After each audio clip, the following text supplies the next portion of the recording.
Class seventh social and political life. और बच्चों, हमारे चैप्टर का नाम है वुमेन चेंज द वर्ल्ड।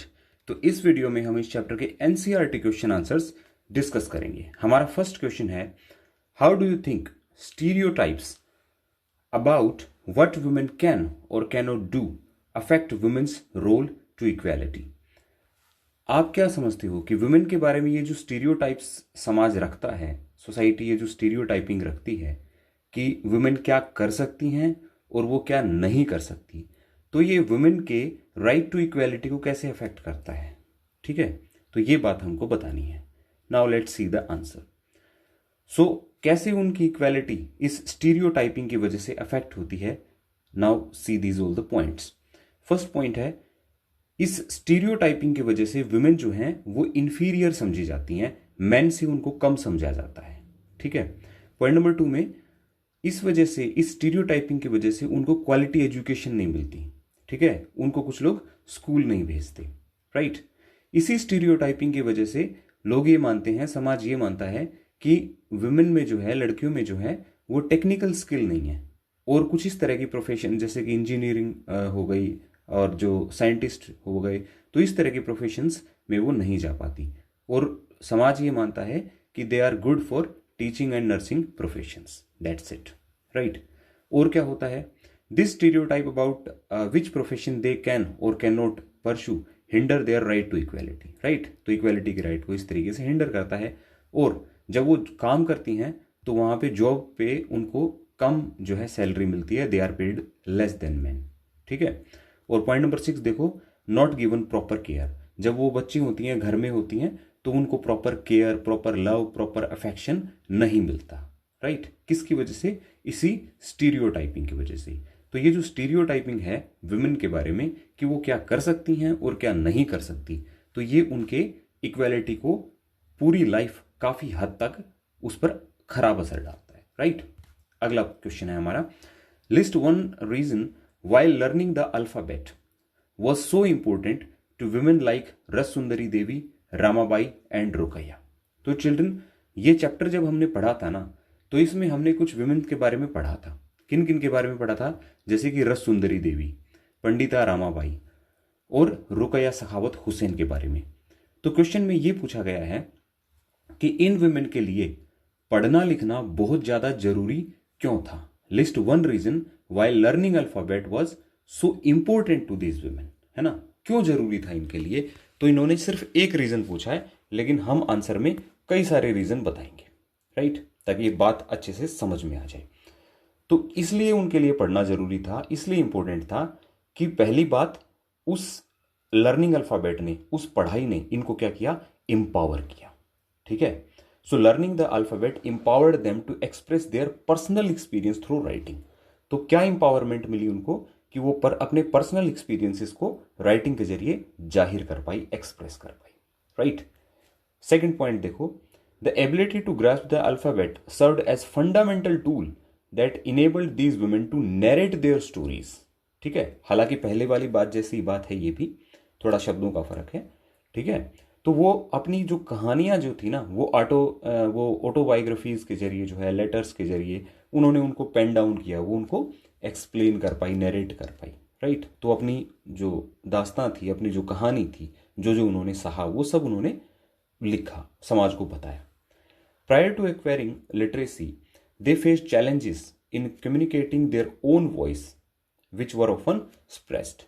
तो अगर वो पढ़ लिख नहीं पाती, पढ़ी लिखी जब तक वो नहीं थी, तब तक वो अपनी बात जो है एक्सप्रेस नहीं कर पा रही थी। राइट। और उनको दबा भी दिया जाता था। लेकिन जब उन्होंने पढ़ना लिखना सीख लिया, तो क्या इंपॉर्टेंस मिली इस पढ़ने लिखने सीखने की? इंपॉर्टेंस ये मिली कि वो अपनी आपको, अपनी कहानियों को नरेट कर पाई, वो इतनी एम्पावर हो पाई कि सेल्फ एक्सप्रेशन कर सकें। राइट। फिर learning to read and write not only provided them with the means of self expression but also become a powerful tool for advocating and shedding light on the injustice they had endured. Right. तो सिर्फ self expression तक बात सीमित नहीं है, उन्होंने ये भी बताया समाज को कि किस तरह की इनजस्टिस, किस तरह का अन्याय औरतों के साथ हुआ है उस वक्त। राइट। तो ये बात भी उन्होंने समाज के सामने रखी। तो इस तरीके से ये जो वुमेन है, जैसे कि रस सुंदरी देवी, जैसे कि रामाबाई, जैसे कि रुकैया सखावत हुसैन, इनके लिए पढ़ना लिखना बहुत ज़्यादा इंपॉर्टेंट बन गया था। नेक्स्ट क्वेश्चन है question number 3। Poor girls drop out of school because they are not interested in getting an education. ठीक है, यहाँ पे एक स्टेटमेंट दी गई है। स्टेटमेंट ये है कि जो पुअर गर्ल्स हैं वो स्कूल से ड्रॉप आउट हो जाती हैं, यानी कि इनको वो स्कूल छोड़ देती हैं। क्यों? क्योंकि वो पढ़ने लिखने में इंटरेस्टेड नहीं है। ये है स्टेटमेंट। तो अब हमें ये बताना है, explain why this statement is not true.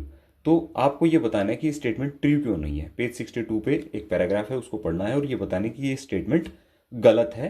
तो ये स्टेटमेंट गलत कैसे है, चलिए आंसर देख लेते हैं। तो ये स्टेटमेंट गलत है, ठीक है, दिस इज नॉट ट्रू। तो ये ट्रू क्यों नहीं है, क्यों ये स्टेटमेंट रॉन्ग है? तो फर्स्ट पॉइंट है एब्सेंस ऑफ स्कूल। वो इसलिए नहीं पढ़ पाती क्योंकि स्कूलों की कमी है। ठीक है, no teacher in the schools on regular basis. बहुत सारे एरियाज ऐसे हैं जहां पे टीचर रेगुलर बेसिस पे नहीं है उनके स्कूल्स में। Right. Point number 3, no facilities in rural areas specially in Adivasi areas. तो गांव के और आदिवासी एरियाज में इस तरह की एजुकेशन की फैसिलिटी है ही नहीं। ठीक है। Point number 4, no transportation facilities. School अगर दूर हैं, ट्रांसपोर्ट फैसिलिटीज नहीं है, तो बच्चियां स्कूल नहीं जा पाती। Point number 5, families too poor to afford schooling expenses. Families हैं वो बहुत ज़्यादा गरीब हैं, बहुत ज़्यादा पुअर हैं, बच्चों को स्कूल भेजने की बजाय काम पर भेजना ज़्यादा सही मानते हैं। ठीक है। Point number 6, discrimination on the basis of caste, creed, religion और सेक्स। किन चीज़ों के ऊपर डिस्क्रिमिनेशन? कास्ट के ऊपर डिस्क्रिमिनेशन होता है, क्रीड पे, रिलीजन के बेस पे, सेक्स यानी कि जेंडर के बेस पे भी उनके साथ डिस्क्रिमिनेशन होता है। और preference for boys for education not girls. और पढ़ाने लिखाने के लिए ज़्यादातर परिवार किसको ज़्यादा क्या मानते हैं? ज़्यादातर परिवार कि किनको पढ़ाएं? लड़कों को पढ़ाएं, लड़कों को ही अच्छी एजुकेशन दें, क्योंकि वही आगे चल के वंश चलाएंगे, परिवार का नाम रोशन करेंगे। तो इस तरह की प्राथमिकताओं की वजह से क्या होता है कि गर्ल्स जो हैं वो स्कूल से ड्रॉप आउट हो जाती हैं। ठीक है, तो ये हो गई बात। नेक्स्ट क्वेश्चन पे आते हैं, question number 4। Can you describe 2 methods of struggle that the women's movement use to raise issue. तो कोई 2 ऐसे स्ट्रगल के मेथड बताओ जो वुमेन मूवमेंट ने रेज किए हैं। If you had to organise a struggle against stereotypes, अगर आपको कोई मूवमेंट करना पड़े, ठीक है, स्टीरियोटाइपिंग के खिलाफ, अबाउट वुमेन कैन और कैन नॉट डू, यानी कि वुमेन क्या करें क्या ना करें, इस बात के खिलाफ, वुमेन की स्टीरियोटाइपिंग के खिलाफ अगर आप कोई मूवमेंट ऑर्गेनाइज करते हैं, तो what method would you employ. तो आप कौन सा स्ट्रगल का मेथड जो है अडॉप्ट करेंगे। ठीक है, ये आपको बताना है। From the one you have read about, तो जो बहुत सारे मेथड है उनमें से आप कौन सा अडॉप्ट करेंगे। Why would you choose this particular method, और आप इस मेथड को क्यों चूज करेंगे। तो एक ही क्वेश्चन में कई सारी बातें पूछी गई हैं। ठीक है, तो चलो आंसर देखते हैं। सबसे पहला हम 2 मेथड बताएंगे जो कि वुमेन ने इस्तेमाल किए हैं अपनी बात रखने के लिए और स्ट्रगल करने के लिए। राइट। तो फर्स्ट है कैंपेनिंग। पहली चीज campaigning. To fight discrimination and violence against women, women groups spoke against dowry deaths, है ना।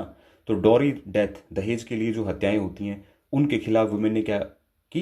कैंपेनिंग करी। ठीक है, तो कैंपेनिंग की। सेक्सुअल हैरेसमेंट, घरों में जो है उनके हस्बैंड, ठीक है, उनके साथ मार पिटाई करते, ठीक है, तो इस तरह की सेक्सुअल हैरेसमेंट जो है, इनके लिए जो है उन्होंने क्या की? इनसे बचने के लिए कैंपेनिंग की। लॉज वर फॉर्मुलेटेड इन 1997, और 1997 में इसके अगेंस्ट, इस तरह की चीज़ों के अगेंस्ट क्या बने? कानून बने, है ना, वुमेन को प्रोटेक्ट करने के लिए। उसके बाद एंटी डोरी laws were passed in 1980s, और 1980s में एंटी डोरी लॉज भी पास हो गए। तो सेक्सुअल हैरेसमेंट से वुमेन को बचाने के लिए 1997 में कानून बने, और डोरी डेथ से वुमेन को बचाने के लिए 1980s में कानून बने। ठीक है, तो ये वुमेन ने किसके जरिए पाया? ये पाया उन्होंने कैंपेनिंग करके। ठीक है, अपना अभियान छेड़कर कैंपेनिंग के जरिए उन्होंने ये कामयाबी हासिल की। राइट। फिर है point number 2, raising awareness. It is an important part to raise public awareness about women's right issues. ठीक है, public rallies, demonstration were the method use. और कौन से मेथड इस्तेमाल किए गए? पब्लिक रैलीज की गई, ठीक है, डेमोन्स्ट्रेशंस किए गए, और वुमेन राइट के बारे में जो है अवेयरनेस लोगों में लाई गई। तो ये मेथड इन्होंने इस्तेमाल की, कैंपेनिंग की और पब्लिक अवेयरनेस, ये चीज़ इन्होंने की। अब अगले पार्ट पे आते हैं कि आप कौन सा मेथड इस्तेमाल करेंगे। ठीक है, so we would use raising awareness through various activities. तो रेजिंग अवेयरनेस वाला काफ़ी अच्छा मेथड है, तो हम वो इस्तेमाल करेंगे। जैसे कि पोस्टर के जरिए किया जा सकता है। तो स्टूडेंट्स किन किन जरिए से ये काम कर सकते हैं? स्टूडेंट पोस्टर बना सकते हैं, उनको चिपकाया जा सकता है, उनको एक्सप्लेन किया जा सकता है, स्लोगन्स नारे जो है वो लगाए जा सकते हैं, रैलीज ऑर्गेनाइज की जा सकती हैं, नुक्कड़ नाटक किए जा सकते हैं, पब्लिक स्पीच दी जा सकती हैं, ठीक है, एडवर्टीजमेंट हो सकते हैं और डॉक्यूमेंट्रीज मूवीज बनाकर जो है ये काम हो सकता है, ठीक है। So this way we will be able to let people know about the discrimination and gather their support raising awareness. तो वुमेन के खिलाफ होने वाले डिस्क्रिमिनेशन के अगेंस्ट हम अपनी बात इन जरियों से रख सकते हैं, पोस्टर के जरिए, स्लोगन के जरिए, रैली के जरिए, नुक्कड़ नाटक के जरिए, स्पीच के जरिए, एडवर्टीजमेंट के जरिए, डॉक्यूमेंट्रीज के जरिए, right. So it is a creative. अब तीसरी बात पे आते हैं कि हम इस मेथड को क्यों अप्लाई करेंगे। So it is a creative and positive way of expressing the views, ठीक है, and thoughts of people on the concerned issues and involving more people. तो ये जो मेथड है ना, ये हमको क्या लगता है, क्रिएटिव लगता है, ठीक है, काफ़ी अच्छा है और ज़्यादा से ज़्यादा लोगों को इन्वॉल्व कर सकता है। और सबसे अच्छी बात यह है कि स्टूडेंट्स के लिए परफेक्ट है। स्टूडेंट्स ये काम कर सकते हैं, बिल्कुल उनकी एक्टिविटीज़ में ये बात आराम से शामिल हो सकती हैं, जैसे पोस्टर, स्लोगन, रैली, नुक्कड़ नाटक, ये सब, राइट। तो बच्चों, इसके साथ ही हमारे इस चैप्टर के जो क्वेश्चन आंसर्स हैं, जो एनसीईआरटी क्वेश्चन आंसर्स हैं, वो फिनिश होते हैं। Thanks for watching, bye bye. I hope आपको समझ में आ गए होंगे।